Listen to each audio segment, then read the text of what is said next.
Hola, ¿qué tal? Buenos días. Mi nombre es Fabián Vítolo y soy el médico responsable de los planes de gestión de riesgos y seguridad del paciente de Noble. Hoy es un día muy importante para nosotros porque es la primera vez que hacemos una conferencia virtual.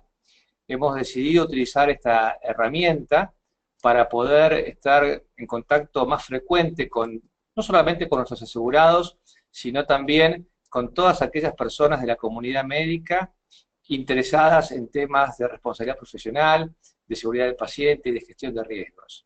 Nuestra idea es hacer esta especie de sesiones plenarias una vez por mes, independientemente de las que hacemos habitualmente con nuestros asegurados. Les quiero agradecer, veo que hay muchos participantes de todo el país y la idea, antes de comenzar, es hablar un poco de las cosas técnicas de esta herramienta. Ustedes van a tener seguramente en sus celulares o en sus computadoras un menú, una barra, donde van a tener una flecha naranja. Esa flecha naranja expande una barra de herramientas en la cual ustedes van a encontrar 3 documentos. Nos interesa que además de la charla se queden con material de lectura para reflexionar sobre esto. Estos 3 documentos, una es la presentación en PowerPoint, que queremos que la tengan, que la difundan, que la usen. Otra es un artículo donde se explica un poco más en detalle la teoría del consentimiento informado.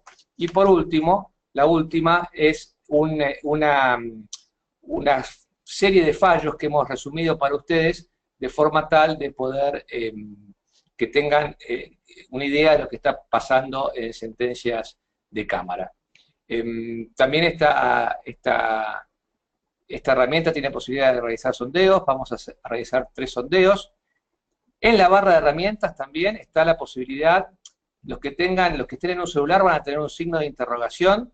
Este signo de interrogación habilita que ustedes puedan escribir preguntas, y en los que están en una computadora van a tener una barra, un espacio, un campo para poder realizar preguntas. Yo les pido que no sean tímidos, que pregunten, porque vamos a destinar los últimos 15 o 20 minutos de esta presentación, que esperemos que dure una hora, no más de 1 hora y 10, para contestar todas las inquietudes que puedan tener y tener un poco de interacción. Así que cuanto más preguntas tengamos, si ustedes vayan haciendo a lo largo de la charla, muchísimo, muchísimo mejor. Bueno, vamos a comenzar este primer seminario dando un poco de contexto y vamos a la presentación. Yo les quiero contar un poco qué es Noble. Noble es la primera aseguradora independiente de responsabilidad profesional con una trayectoria de más de 15 años que asegura en todo el país a miles de profesionales e instituciones de la salud, tanto del sector público como del sector de obras sociales y del sector privado. Hace ya muchísimo tiempo que hemos decidido como estrategia fundamental, como aseguradores del sector salud, invertir fuertemente en la gestión del riesgo y la seguridad de los pacientes, en el convencimiento de que un paciente más seguro es un beneficio para todos. Primero para el paciente y su familia, luego para los profesionales y las organizaciones de salud, y también para la aseguradora. Así que vamos a tener muchísimos más encuentros como este. Hoy es un encuentro, una charla más médico-legal, pero les aseguro que a lo largo de estos encuentros vamos a tocar temas que hacen a la práctica médica de todos los días. Vamos a iniciar y probar la herramienta de sondeo, y yo quiero comenzar haciéndoles una pregunta que les va a aparecer en estos momentos en la pantalla, y les pido que voten para que tengamos una idea de cuán bien o mal consideran ustedes que se está realizando el proceso de consentimiento informado en sus organizaciones. Si se está realizando bien, si se está realizando en forma regular, o si se está realizando definitivamente mal. Les pido que voten y vamos a tomarnos unos minutitos a que vote el 100% de los asistentes. Hasta ahora ha votado el 55%, vamos a esperar un poco más, tómense unos minutos y vamos a ver los resultados de la encuesta.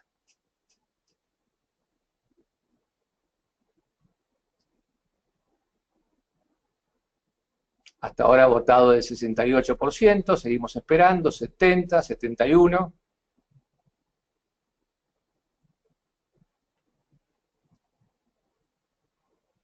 Ha votado el 76%. Esto parece el resultado de las elecciones, a veces se demora un poco, vamos a llamarlo así.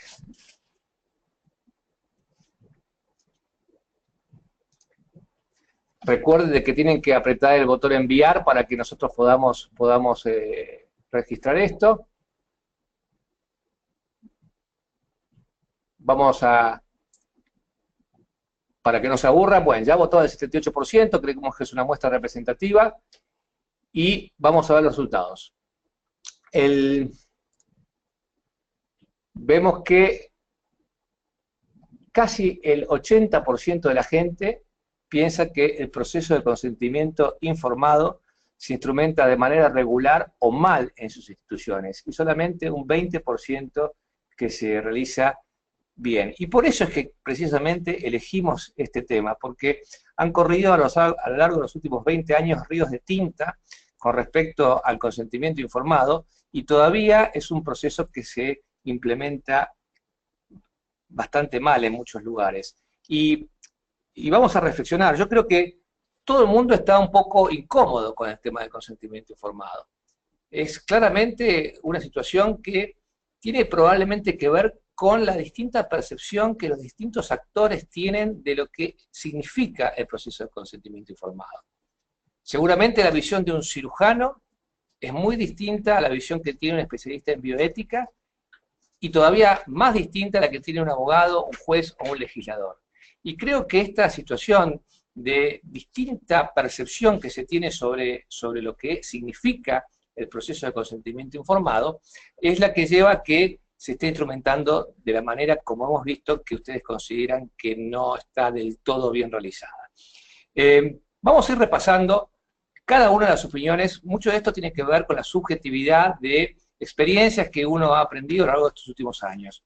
Y como médico, muchas veces, yo cuando veo que esta herramienta se implementa mal, la respuesta muchas veces que encuentro es que la visión que tienen los médicos de esto es que es una herramienta básicamente de defensa ante la posibilidad de una eventual demanda, la posibilidad de tener documentado que se informó los riesgos, y muchos los ven como una burocracia. De hecho, hasta hace pocos años, cuando había que redactar un modelo de consentimiento informado, se recurría a abogados, y más de un médico muchas veces me ha dicho: yo no escribo para compañías de seguros o no escribo para abogados. Esto hace que claramente esta visión defensiva, que por supuesto que es una herramienta importante de defensa, muchos médicos dicen, no es tan importante si está, pero es importantísimo si no está y puede complicar muchísimo, es real.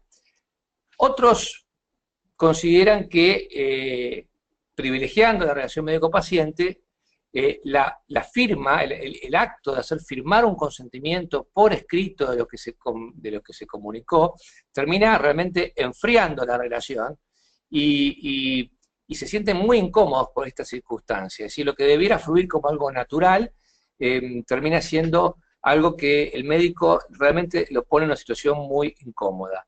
Muchos también dicen que si le dicen todo lo que puede pasar, le termina perdiendo al paciente. Todavía una conducta bastante paternalista con respecto al consentimiento informado, la visión de que el paciente no puede comprender adecuadamente la información, o que los enfermos no desean ser informados de malas noticias. Algunos, de buena fe, consideran que la información podría asustar desproporcionadamente al paciente e inducirle a rechazar intervenciones que necesitan y que tienen un riesgo mínimo.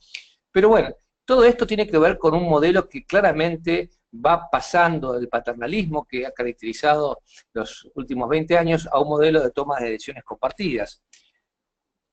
Muchos médicos también se quejan de que es tanta la información que tienen que dar, todo lo que tienen que escribir, y que no hay tiempo, y realmente con la sobrecarga de trabajo que tienen los profesionales actualmente, es cierto que hay muy poco tiempo para escribir todas las cosas que la ley exige que se escriba en un consentimiento informado.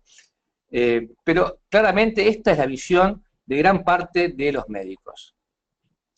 Otros directamente utilizan cierto tipo que yo llamaría de chicanas, diciendo que el paciente no puede llegar a comprender, que tendría que estudiar medicina y que es imposible que comprende, y como no puede comprender, le explico lo mínimo indispensable. Y esto también tiene que ver un poco con esa conducta un tanto paternalista.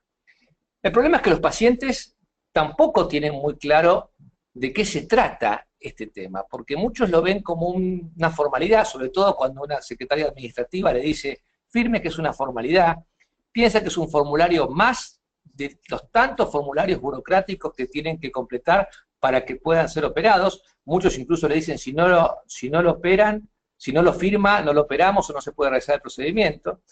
Y muchos incluso piensan que es una especie de cheque en blanco, algo que le hacen firmar para deslindar responsabilidades en caso de que ocurra alguna complicación. En los lugares donde se ha practicado y se ha entrenado, por ejemplo en Estados Unidos, con psicopedagogos, con videos, con folletos especiales, está demostrado que hay una gran negación y que muchas veces los pacientes, aún con todas estas herramientas, no leen los formularios y no terminan de comprender lo que está contenido. Lo que no debe ser óbice para que uno no haga su máximo esfuerzo para tratar de que lleguen a la cirugía con la mayor cantidad de información posible y con una posibilidad de decidir. Ahora, ¿cuál es la visión que tienen los especialistas en bioética? Claramente es, así como muchos, por ejemplo, profesionales o cirujanos minimizan esta herramienta como una herramienta legal, claramente para los que nos dedicamos a la medicina legal o a la bioética o a la gestión del riesgo, el consentimiento informado es la herramienta, el núcleo central ético y jurídico de la relación médico-paciente. Es una herramienta clarísima para promover la autonomía de los individuos, para fomentar la racionalidad de las decisiones médicas, para proteger a los enfermos y los sujetos de investigación, para evitar el fraude, la coacción, y bien hecho para disminuir recelos o aliviar temores. Básicamente hay que tener un gran balance entre los dos principios de bioética básicas, que son la autonomía y la beneficencia. Por supuesto que el límite de la información es no producirle al paciente una información desmesurada, exagerada, que realmente le termine haciendo daño. Y esto es un cierto equilibrio que a veces no es tan fácil de conseguir. Claramente los que hacemos calidad también y seguridad, reconocemos al proceso del consentimiento informado como una práctica de seguridad y de calidad absolutamente reconocida en todos los foros de calidad y especialistas de calidad. Ustedes, si se toman el trabajo de preguntarle de manera consistente a todos los pacientes que van a ser sometidos a un procedimiento o una cirugía, si realmente saben o que les piden que repitan lo que se les dijo durante el proceso de consentimiento informado, van a darse cuenta que un número muy significativo de pacientes no saben qué es lo que se les va a hacer. No saben si es un proceso de diagnóstico, si es un proceso terapéutico, cuáles son las alternativas. Es sorprendente cuando uno hace este ejercicio darse cuenta que más allá de que hayan firmado o no papeles, muchos no saben realmente qué es lo que se les va a hacer. Mucho antes de que estuviera establecida la ley de derecho del paciente, que vamos a ver en un rato, ya había muchísima jurisprudencia al respecto de lo que de la importancia legal que tenía el consentimiento informado. Si ustedes recuerdan, cuando estudiábamos medicina legal, se definía a la mala praxis como la negligencia, la impericia y la negligencia y la inobservancia de los deberes. Claramente hoy uno de los deberes más importantes del médico es brindar al paciente la suficiente información para que pueda tomar una decisión. Y la violación de ese deber, o la falta de respeto de ese deber, nos haría incurrir en la figura tal vez de mala praxis. Cada vez más son los fallos en los cuales se termina condenando al profesional y en forma secundaria a las organizaciones no tanto por las complicaciones técnicas que tuvo el procedimiento, sino por no haber cumplido con el deber de información. Yo les quiero mostrar un caso. Recuerdo de un paciente que tenía un canal estrecho cervical, que estaba con piramidalismo, que se realizó los estudios y había una franca mielopatía, con lo cual la indicación de descompresión era totalmente totalmente indicada. Se trataba del suegro, de una instrumentadora, de un cirujano, de un traumatólogo, con lo cual había toda una relación de confianza, por lo cual se subestimó a esta herramienta. El paciente fue sometido a una descompresión por vía anterior e inmediatamente en el posoperatorio aparece cuadripléjico. Esta complicación es rápidamente identificada, buscando algún hematoma, alguna situación que no se encontró, y finalmente el paciente quedó con esta secuela. Durante la discusión, el paciente sostuvo que nunca le habían informado de esta posibilidad de quedarse cuadripléjico y que se había minimizado el procedimiento diciendo que iba a mejorar. Incluso se lo habían hecho firmar segundos antes como una forma para cumplir con la formalidad y mientras ya estaba premedicado. El tribunal consideró que se había violado el derecho a la información y a la autonomía y que no se le había permitido participar de esto.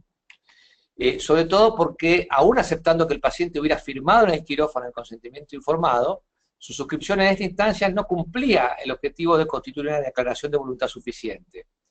Lo que sostenía el tribunal es que el día que se decidió la intervención y se solicitó el turno en quirófano, se le brindara al paciente, no necesariamente que firmara, la información como para que pudiera ser metabolizada y eventualmente firmada en algún momento. Acá hablamos un aspecto importante, que es el tiempo que tiene que transcurrir entre que se brinda la información y el paciente firma, porque hay que dar un cierto tiempo, sobre todo en procesos complejos, para que el paciente pueda metabolizar la explicación.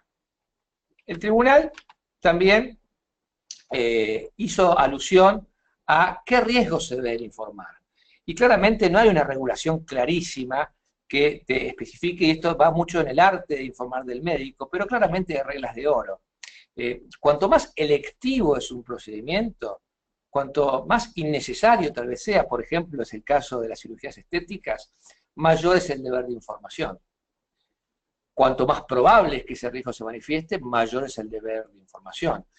Claramente uno se tendría que plantear si debiera informar los riesgos de escasísima frecuencia y de escasísima, pero que puede tener gravedad, y probablemente, clásicamente lo que hay que informar son los riesgos frecuentes y poco graves, y los riesgos infrecuentes, pero potencialmente graves, dentro de los cuales siempre debe estar la frase: ningún procedimiento invasivo está exento de riesgos, algunos graves, tras lo cual uno debe tranquilizar al paciente diciéndole: sin embargo, esta organización está preparada para prever estas complicaciones y para tratarlas en caso de que aparecieran. Todas estas pequeñas fórmulas debieran estar siempre presentes en los formularios de consentimiento informado. Ahora bien, vamos a realizar el segundo sondeo, y yo les quiero preguntar cuántos de ustedes están familiarizados con la Ley de Derechos del Paciente, Historia Clínica y Consentimiento Informado. Es decir, ¿cuántos conocen realmente lo que dice la ley? Recuerden, por favor, de apretar el botón enviando su encuesta.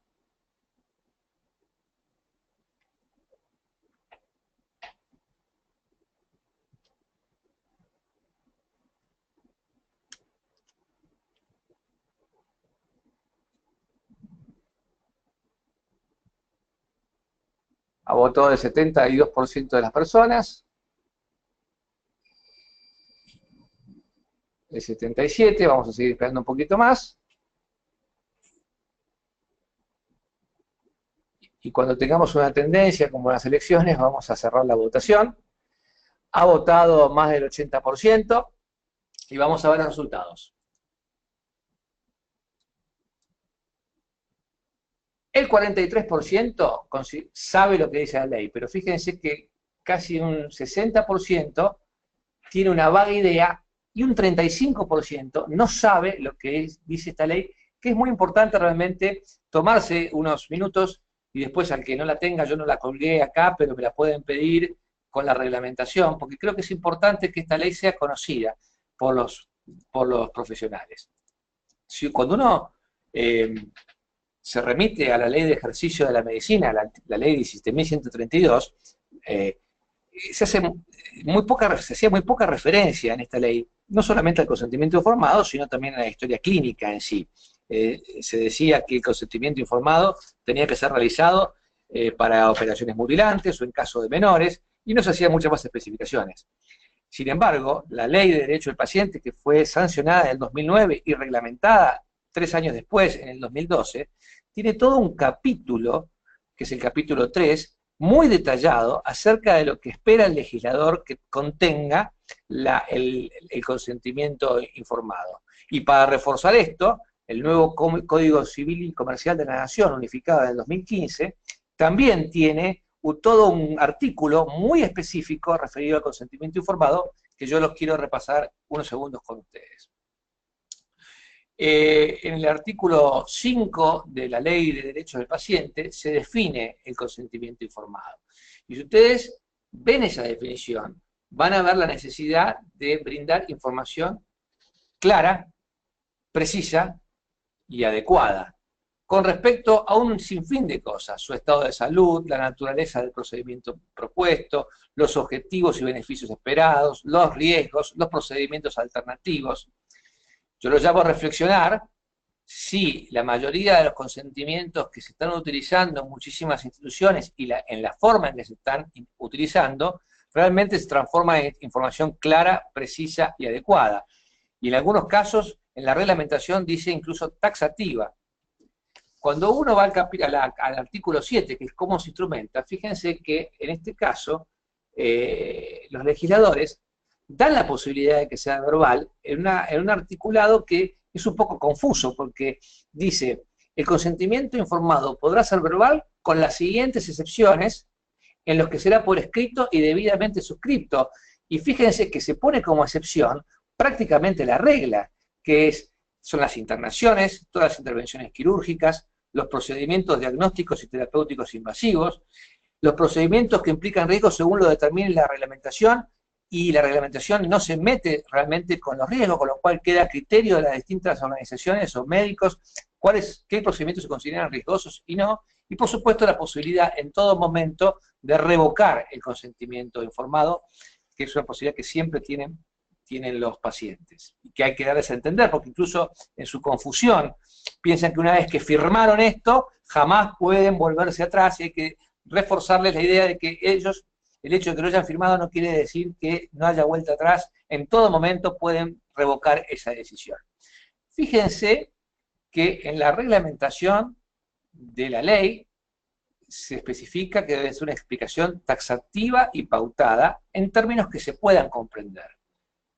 Y que antes de firmarlo el paciente o las personas legitimadas deben ser suscritos por el profesional tratante. Otra de las cosas que vemos es que muchas veces no lo termina de firmar el profesional que va a realizar el procedimiento. El nuevo Código Civil, en el artículo 59, prácticamente repite estos considerandos de la ley, pero hace una aclaración importante con respecto a quienes están legitimados para dar su consentimiento en caso de que el paciente no esté en condiciones de tomar una decisión.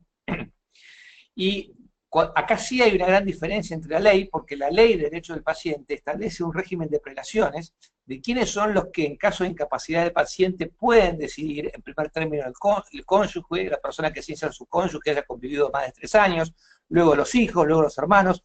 En realidad se repite un poco el grado de prelación que aparece para la ley de trasplantes. El nuevo Código Civil incorpora una figura muy importante, que es la figura del allegado, que da más flexibilidad. ¿Quién es el allegado? En caso de que no haya familiares, que no haya esposa, que no haya hijos, es la persona que lo acompañó. Es el vecino, es el que se preocupó por esa situación, y el Código Civil habilita que sea este allegado el que firme y que esté en representación del paciente. En subsidio, por supuesto, decide el grave, el médico, en caso de que haya una urgencia o necesidad claramente de evitar un mal mayor. La ley también prevé una serie de excepciones al consentimiento informado. La primera es la renuncia del paciente. Claramente el consentimiento, la información es un derecho del paciente al cual éste puede renunciar.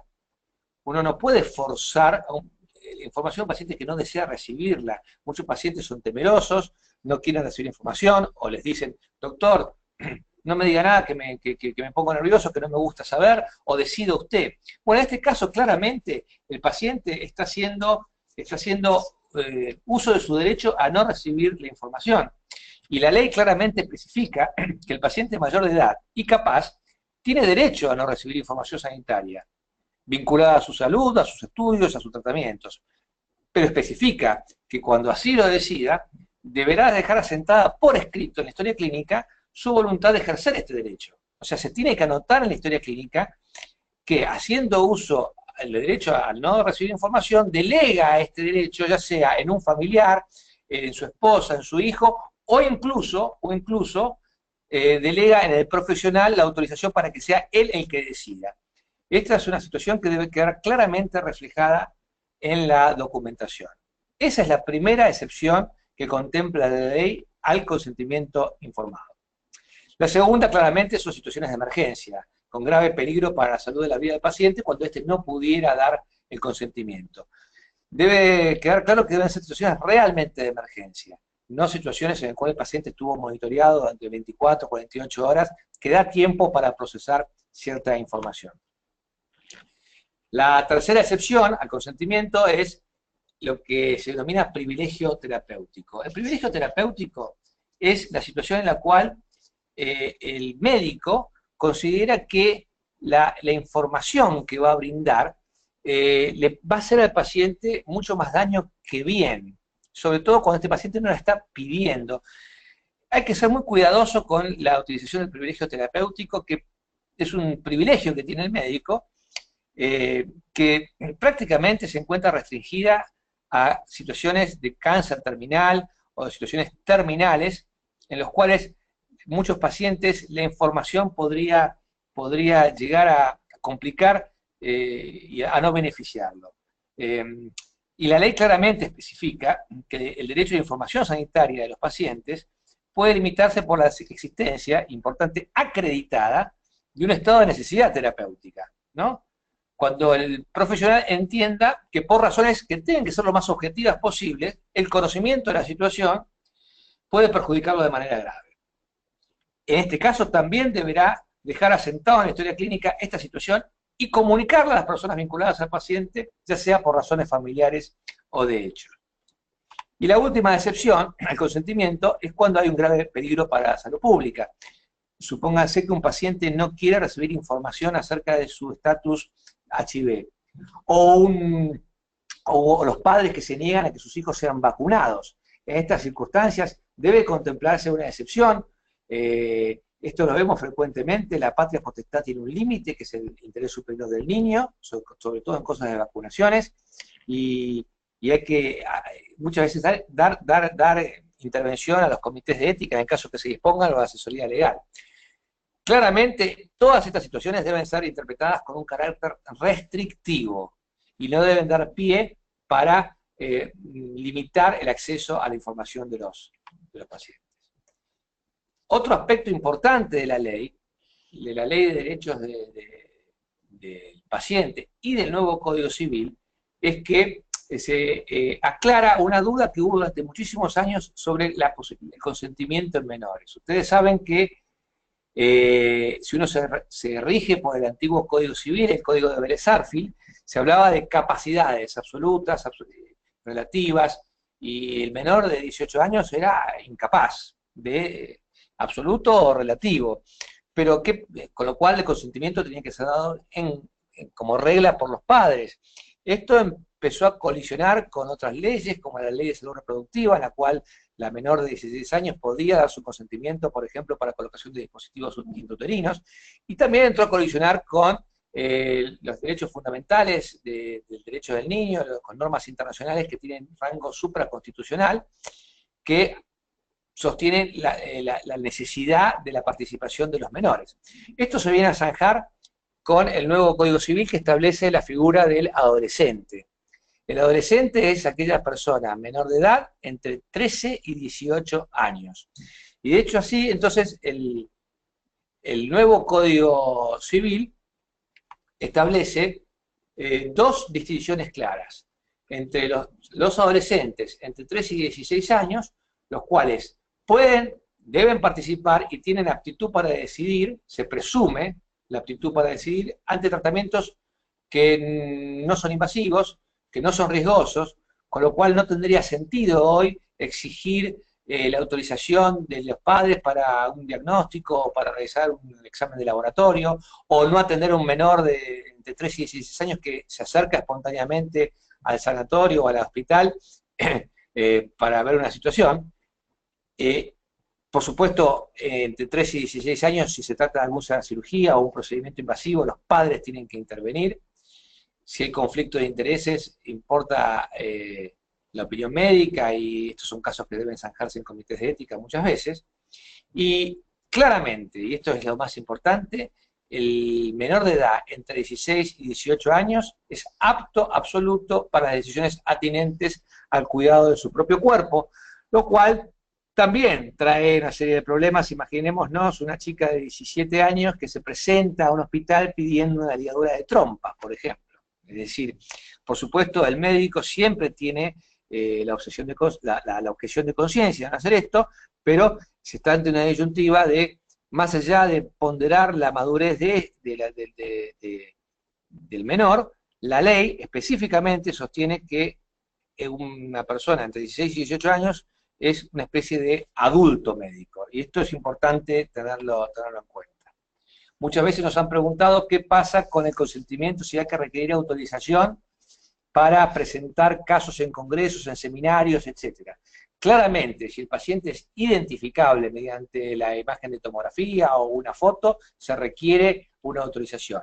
Ahora, como ocurre, por ejemplo, con el caso de tacos de patología o de imágenes radiológicas, donde se tapa el nombre y el paciente no hay ninguna forma de que pueda ser identificado, no se requiere el consentimiento específico, si bien es recomendable siempre en los cuestionarios, los formularios de internación general, los consentimientos de internación general, especificar que a veces los materiales, sobre todo en instituciones con docencia, se utilizarán con fines académicos y que no habrá forma de identificar al paciente a través de ellos.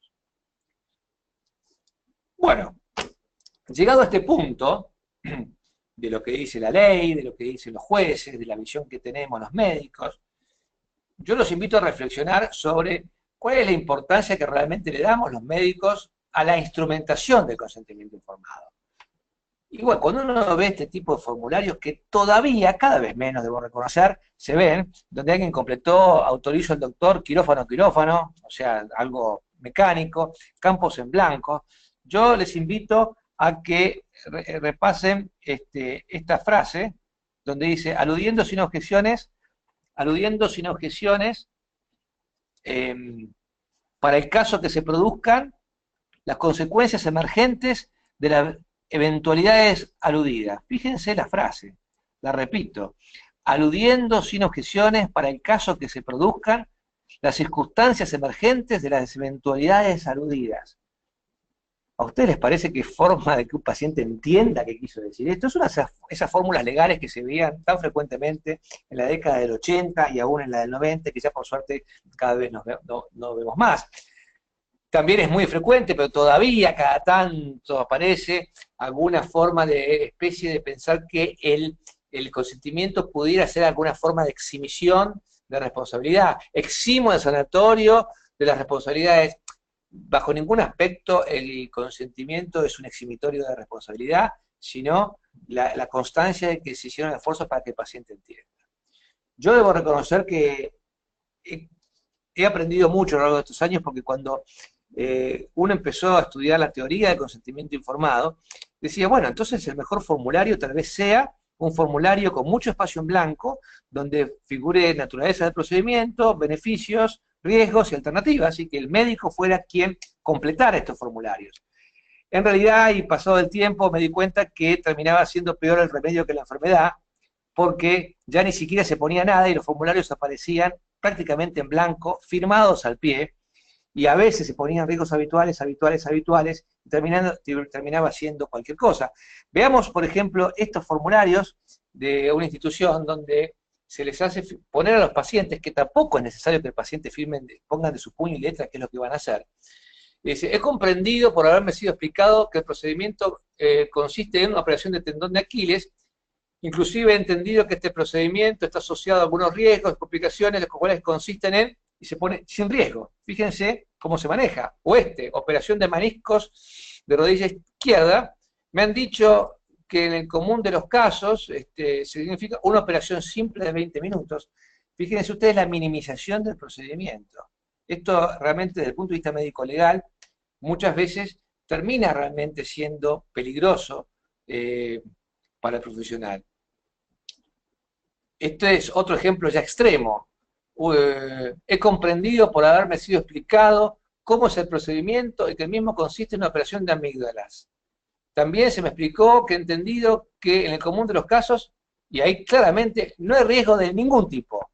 Fíjense que si esta operación de amígdalas se llegara a complicar, toda la prueba de eso recaería de la información y de lo que se dijo sobre el médico, que se le invertiría prácticamente la carga de la prueba. Me había olvidado un caso más extremo, que es este.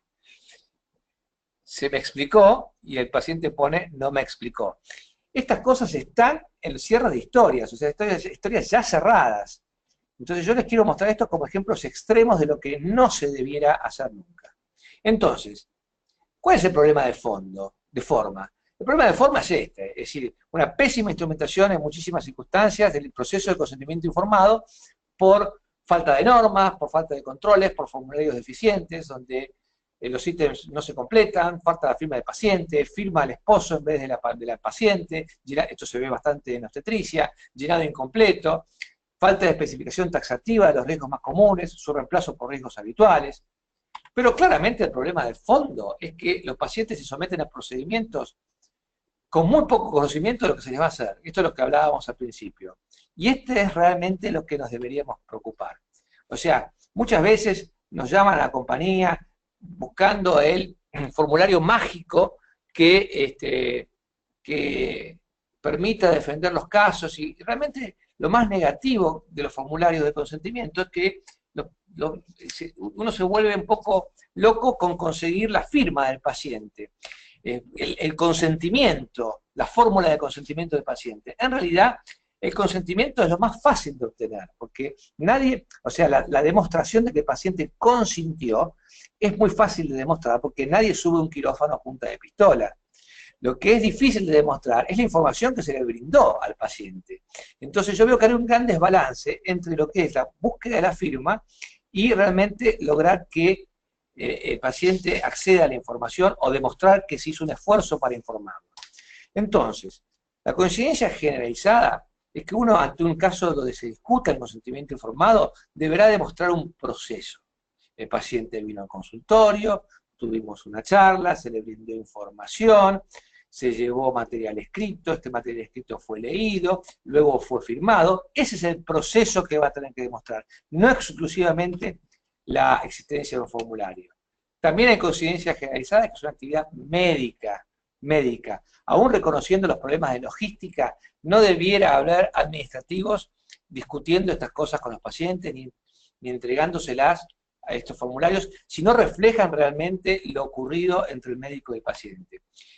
Y esto tiene que ver con que el consentimiento informado es una actividad indelegable del profesional, o por lo menos del equipo de trabajo que está por realizar el procedimiento. Claramente no es una actividad para realizar a 2 minutos de iniciar una cirugía. Es una actividad que debe ser iniciada en el consultorio, en forma programada, en la cual se debe incluso poner en la historia clínica que se realizó la discusión del consentimiento informado. Y que es dinámico.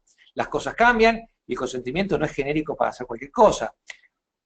Uno podría llegar a aceptar estas circunstancias en terapias intensivas o en lugares cerrados donde se realizan a veces en forma de emergencia distintos procedimientos. Uno puede hacer un consentimiento genérico con las distintas actividades que se realizan, pero en general, si un paciente se interna para hacer una cirugía y luego hay que reoperarlo, necesitará un nuevo consentimiento.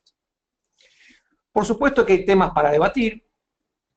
Las instituciones deberían definir qué procesos deben contar con consentimiento informado por escrito, y claramente hay un problema en centros de diagnóstico, me imagino, en algunos muy invasivos, como puede ser un centro donde se hace hemodinamia o estudios invasivos, radiológicos, Es decir, cómo hacer para que pacientes que son derivados, que toman contacto con las instituciones en ese momento, no se sientan coaccionados a que si no firman un documento no se les hace el procedimiento que fue indicado por su médico de cabecera, etc. Y acá hay distintas alternativas.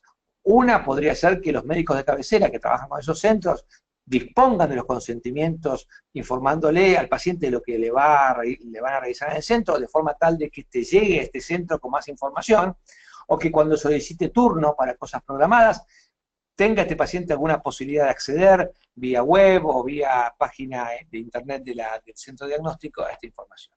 Entonces, ¿qué debería hacer una institución? En primer término, debería tener un objetivo claro. El objetivo debiera ser que todos los pacientes ingresen sabiendo qué es lo que se va a hacer. Preocuparse mucho más por establecer una norma que por diseñar un formulario. En el consentimiento informado es mucho más importante los cómo, los quién, los cuándo, los por qué, que el diseño del formulario, que como vamos a ver hay infinitos. Establecer los procedimientos necesarios para cumplir con la norma y facilitar estos procedimientos, que haya, si hay formularios preimpresos, que estos estén accesibles fácilmente para los profesionales. Y por último, las instituciones no son las responsables de informar sacando el consentimiento de internación general lo que se va a hacer los procedimientos. Son los profesionales. La institución puede actuar, las organizaciones, como facilitadoras o como auditoras de la realización de estos procedimientos, controlándolos, pero no son claramente las responsables de informar, por ejemplo, de los riesgos de la cirugía de una vesícula, por ejemplo. Entonces, y acá a los que quieran que los ayudemos con la elaboración de la norma, les podemos dar ejemplos después, pero es claramente quién debe obtener el consentimiento, qué procedimientos. Una punción lumbar requiere consentimiento informado por escrito, una vía central, sí, yo creo que sí, pero estas cosas tienen que estar taxativamente. Estas cosas en esta institución requieren consentimiento informado escrito, y estas otras pocas cosas pueden ser aceptadas verbalmente. El contenido de los formularios, cuándo pueden los representantes legales, qué pasa en el caso de los menores, cuánto tiempo antes tiene que ser firmado el consentimiento, en general no menos de 48 horas antes para procedimientos programados, aunque esto no está absolutamente regulado. Yo creo que acá hay y ya estamos terminando, un trabajo fuerte por parte de las sociedades científicas, porque en realidad la información de los procedimientos, o sea, de la naturaleza de los procedimientos, de los beneficios, de por qué se hacen, de cuáles son los riesgos, y cuáles son las alternativas, se encuentra bastante estandarizados. Entonces, uno ya está viendo, por ejemplo, acá les pongo el ejemplo de la Asociación Argentina de Urología, que tiene desarrollado más de 15 consentimientos distintos, porque claramente no es lo mismo operar una próstata que operar un riñón o un uréter, son cosas distintas, los riesgos son distintos, o los consentimientos que el doctor Borrone ha diseñado para el Consejo Argentino de Oftalmología, que tiene más de 74 formularios de consentimiento, porque claramente esto sí podría estar absolutamente preimpreso en formatos prearmados, con unos pequeños renglones para que el médico, de su puño y letra, coloque los riesgos personalizados que tiene ese paciente. Usted por ser diabético, por ser asmático, por ser obeso o lo que fue, por ser tabaquista, tiene mayor riesgo que esto, pero eso solamente. Nosotros desde Noble hacemos nuestro esfuerzo, ya tenemos desarrollado más de 370 modelos de consentimiento informado por especialidad, accesibles, solamente tienen que contactarnos. Les pongo un ejemplo, comparen este modelo de consentimiento que yo estoy mostrando ahí, de una colecistectomía, que es totalmente amigable, que no mete miedo, donde se informa básicamente lo que el médico generalmente habla con el paciente, donde se informa de los riesgos, aquellos que son poco graves y frecuentes, o aquellos que son poco frecuentes y graves. Yo creo que esto bien manejado no debiera ser un problema para los médicos, pero por supuesto quedará en cada uno cómo avanza sobre este tema. Bueno, hemos corrido un poco, hemos llegado al final de esto. Yo quiero terminar con un último sondeo, porque vamos a seguir con nuestros encuentros plenarios, y el último sondeo que yo les quiero hacer es qué temas preferirían que abordáramos en nuestro próximo seminario web, que lo vamos a hacer el viernes 27 de octubre, así votan los presentes. Vamos a hacer, pueden elegir más de una opción, y vamos a hacer un promedio entre esas, y de acuerdo a eso ustedes van a elegir de qué tema quieren que hablemos el próximo 27 de octubre, en este mismo horario. Hay temas más divertidos que el consentimiento, menos médicos legales. No se olviden de apretar el botón, por favor, para saber el botón enviar, para saber cuáles son las preguntas que ustedes tienen.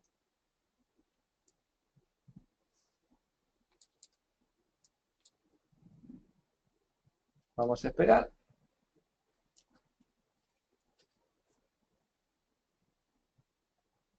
Bueno, ya ha votado el 74%, hay una tendencia muy marcada. Vamos a compartir con ustedes. El 80% y más del 63% quiere que hablemos de problemas de documentación, tanto con las historias clínicas comunes como con las historias clínicas electrónicas. Y bueno, y ese va a ser el tema entonces que ustedes han elegido y al cual le vamos a destinar nuestro webinar del 27 de octubre, viernes 27 de octubre. Ahora vamos a dejar estos 15 minutos que nos quedan, o por ahí más, si ustedes quieren continuar, para ver si tenemos alguna pregunta. Yo las voy a tratar de ampliar acá en mi pantalla.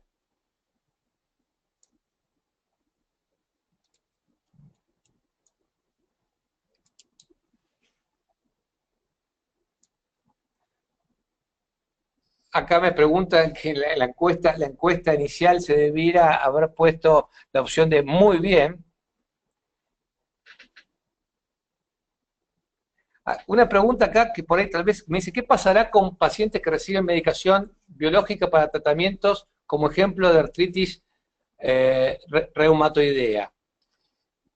Yo interpreto esto, no tengo la posibilidad de interactuar, bueno, hay muchos medicamentos, y ayer precisamente tuvimos la discusión de medicamentos que no están actualmente autorizados por ANMAT, y que se utilizan a veces off-label o por indicación, o por lo que es indicación compasiva. El caso típico en oftalmología es el uso de el Avastin, el bevacizumab. Hay dos formas, está una que es muy cara, que es el Lucentis, que sí está autorizada por ANMAT, y otra que es el Avastin. Sin embargo, que es una droga que se utiliza generalmente nació por una cirugía para cáncer de colon, y que se utiliza lo que se llama off-label, fuera de indicación. Cuando existe suficiente evidencia científica, más allá de la autorización de ANMAT, que siempre es recomendable, pero hay una evidencia científica clara respecto a la utilización de esto, se puede utilizar y se puede defender cuando se utiliza de forma compasiva.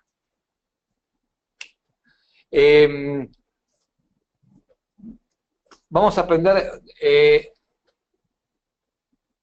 otras preguntas que me están haciendo. Vamos a ver si prendemos la pantalla, si me pueden ver, mientras yo veo, también voy a estar viendo las imágenes. ¿Dónde puedo conseguir consentimiento informado sobre enfermedades reumatológicas? Bueno, vamos a investigar en Noble. Si usted, doctor, me manda después a mi mail los consentimientos específicos que usted quiere, yo me comprometo a investigarlo y a ver si podemos conseguir y solucionarle el problema. Bueno, veo que se lanzaron a preguntar, esto es buenísimo. Una pregunta interesante que me hacen acá es si el consentimiento informado es obligación de la institución o del médico tratante. Claramente la función de informar al paciente sobre la naturaleza del procedimiento es del médico, La obligación de la institución está en que su institución se instrumente de estos procedimientos sin controlarlos. Sí, la institución tiene también la obligación de hacer el consentimiento general de internación, donde se explica al paciente los servicios hospitalarios. Es decir, ahí se le va a extraer sangre, eso sí es una obligación de la institución. Que se le van a realizar estudios, etcétera, etcétera. Pero la obligación del procedimiento es del profesional y es indelegable. La institución debe garantizar que haya mecanismos internos para cumplir con esa norma.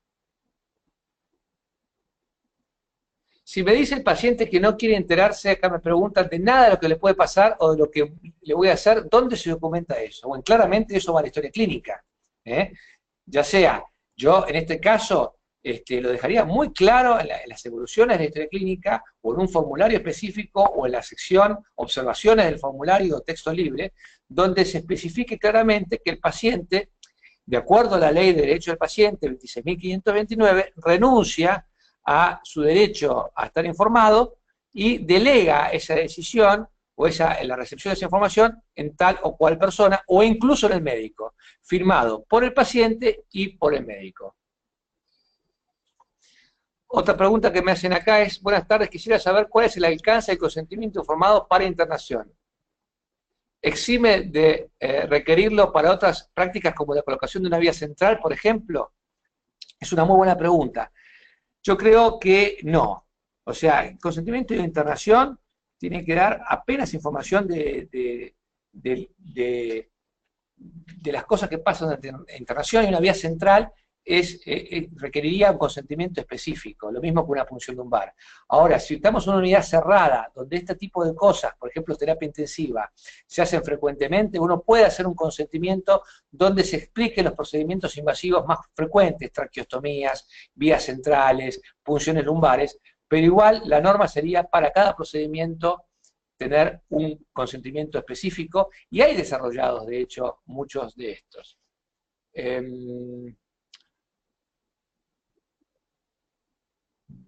Acá me preguntan si es legal que yo firme consentimiento informado si no voy a operar al paciente, pero lo interno porque estoy de guardia en la sala. Y no es lo ideal realmente. Vimos que si ustedes repasan después la información, la presentación PowerPoint, vamos a ver que hay una diferencia entre el articulado de la ley y lo que dice el nuevo Código Civil. La ley dice la información clara, precisa y adecuada por parte del profesional interveniente.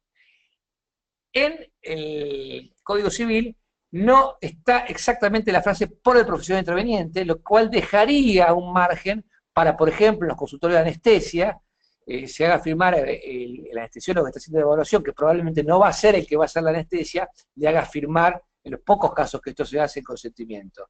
En todo caso, puede quedar registrado que la información fue brindada por el doctor tanto en la guardia, y eventualmente quien va a realizar el procedimiento debiera reforzar eso también con su firma. Acá me preguntan si los tratamientos para artritis reumatoidea están avalados por la Asociación de Reumatología y ANMAT. Desconozco. Voy a investigar, voy a anotar esta pregunta y la vamos a investigar. Esta es muy buena pregunta. ¿Cómo se puede hacer para que los médicos sientan que deben realizar esto sin tener que hacer obligatorios la charla? Y bueno, claramente, como toda medida de mejora, esto no funciona lamentablemente está funcionando por imposición.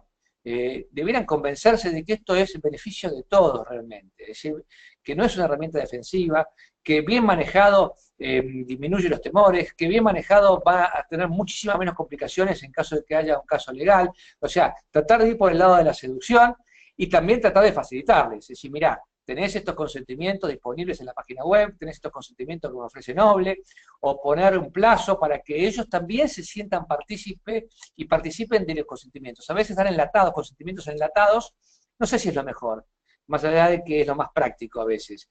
Dejarlos que realicen los cambios que ellos les consideran necesarios para que se sientan dueños de esto.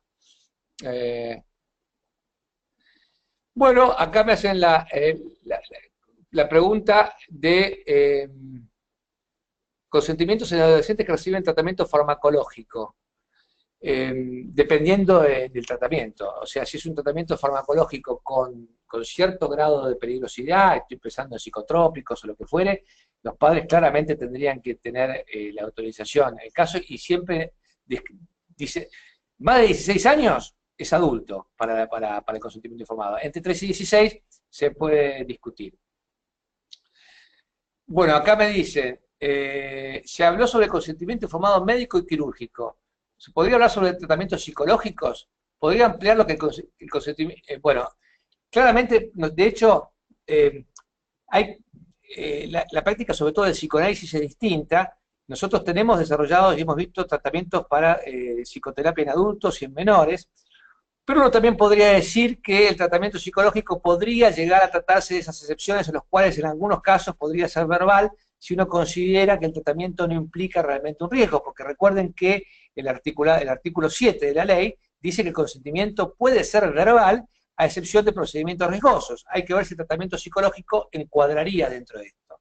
Ustedes tienen que tener en cuenta que una cosa es lo que dice la ley, que es bastante reciente, lo que dice el Código Civil, que es mucho más reciente, y otra cosa va a ser lo que digan los jueces, o la interpretación que hagan los jueces de estas leyes sobre casos puntuales. Y todavía en eso tenemos muchísimo camino por recorrer. Otra pregunta que me hacen es, el paciente firma pero no quiere leer. ¿Cuál es el problema? Bueno, claramente el paciente que no quiere leer está renunciando a su derecho a estar informado, entonces esto tiene que quedar registrado. El paciente, esa firma no tendría mayor sentido, tendría que firmar que renuncia a leer en estos casos. Tiene todo el derecho a no leer la información y a someterse al procedimiento sin leer. Si yo no quiero que me informen, pero eso tiene que quedar. Y si el paciente no quiere firmar, el médico deberá dejar registrado que el paciente renuncia a su derecho a informar, y si no le quiere firmar eso, eventualmente que haya un testigo. Otra pregunta interesante que acá veo también es, el problema es cuando la historia clínica es informatizada. Se escribe en la evolución del paciente que no quiere enterarse de nada, pero no puede firmar. Tendría que tener un formulario por escrito para negativa. Esto es interesante porque saca un punto muy importante. El consentimiento informado es un derecho personalísimo y es una de las pocas excepciones a la informatización. Ustedes saben que hoy se puede informatizar absolutamente todo, están dadas todas las condiciones, y lo vamos a ver en la charla del próximo octubre, para que prácticamente no haya papeles. Ahora, no van a poder liberarse de que haya papeles para el consentimiento. La firma del consentimiento, como las directivas anticipadas, no puede registrarse de manera electrónica, puede después escanearse o lo que sea, pero tiene que haber firma manuscrita del paciente por tratarse de un derecho personalísimo. Bien.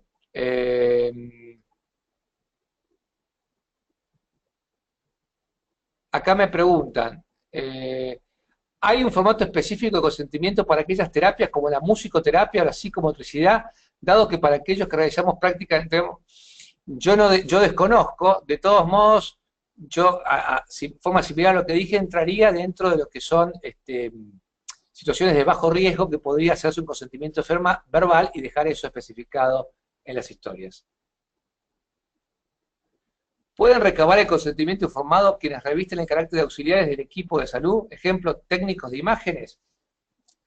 El técnico de imágenes es una persona con matrícula, habilitado, podría requerirlo como parte del equipo, donde uno puede decir, me ha sido informado el técnico sobre los riesgos del procedimiento, no veo mayor óbice para que esto sea así en un centro de diagnóstico, pero recordar siempre el tiempo necesario, ¿no? A veces, pero tiene que quedar claro quién es el que informa el procedimiento. Idealmente, lo ideal es que también eso esté rubricado eventualmente por algún médico de servicio o el que va a realizar el procedimiento. Esto sería parecido a lo que habíamos dicho de los consultorios de anestesia, donde es un anestesiólogo el que da la información y hace firmar el consentimiento, y probablemente sea otro el que termine haciendo el informe.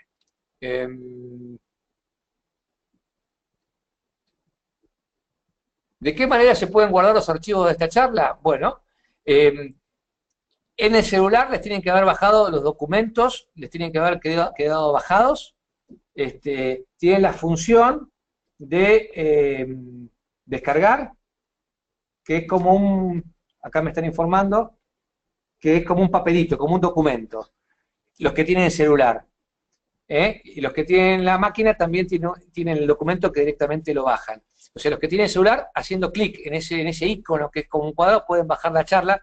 Cualquier inconveniente que tengan, me pueden llamar o mandar un mail a la dirección que figura en la última diapositiva y yo se los envío.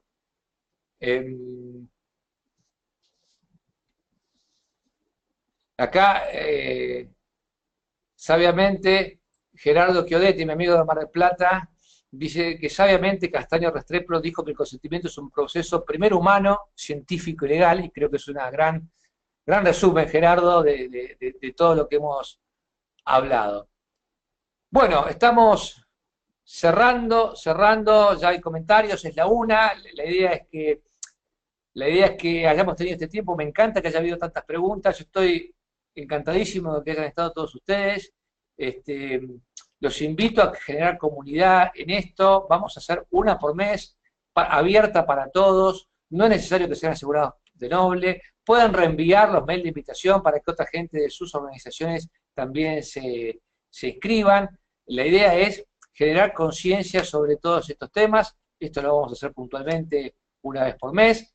A los que les interese más el tema de seguridad, nosotros hemos abierto en estas horas de las redes sociales, Twitter, tanto de Noble, el Twitter de Noble pueden seguir, o mi Twitter particular, Fabián Vítolo, que es exclusivamente un Twitter dedicado a la seguridad del paciente, donde continuamente estamos volcando el material, no solamente el que producimos por nuestros especialistas en la compañía, sino el que vamos recabando de otras organizaciones y del mundo. Así que a los que estén muy realmente interesados, los invito a seguirnos por esta vía o por nuestra página web.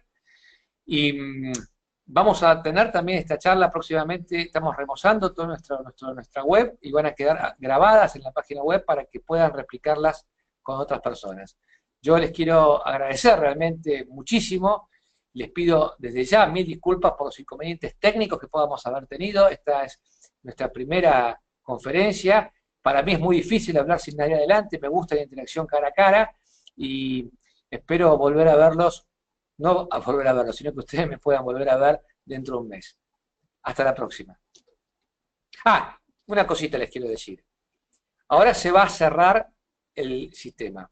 Se va a cerrar, van a aparecer como que salen del seminario. No salgan de internet, les pido que no salgan de internet porque en pocos segundos les va a aparecer una mini encuesta, una escala de 1 a 5, donde les pedimos que califiquen qué les pareció esta experiencia, qué les pareció la charla, de forma tal de nosotros también evaluarnos. Por favor, para nosotros es muy importante la evaluación que ustedes hacen de 1 a 5, de qué les pareció, cómo les resultó esta experiencia. Les pido un poquito de paciencia, cuando parece que se fueron del GoToWebinar, que se cerró todo, les va a aparecer la encuesta y les pido que las completen. Ahora sí, nos vemos el mes que viene. Hasta octubre.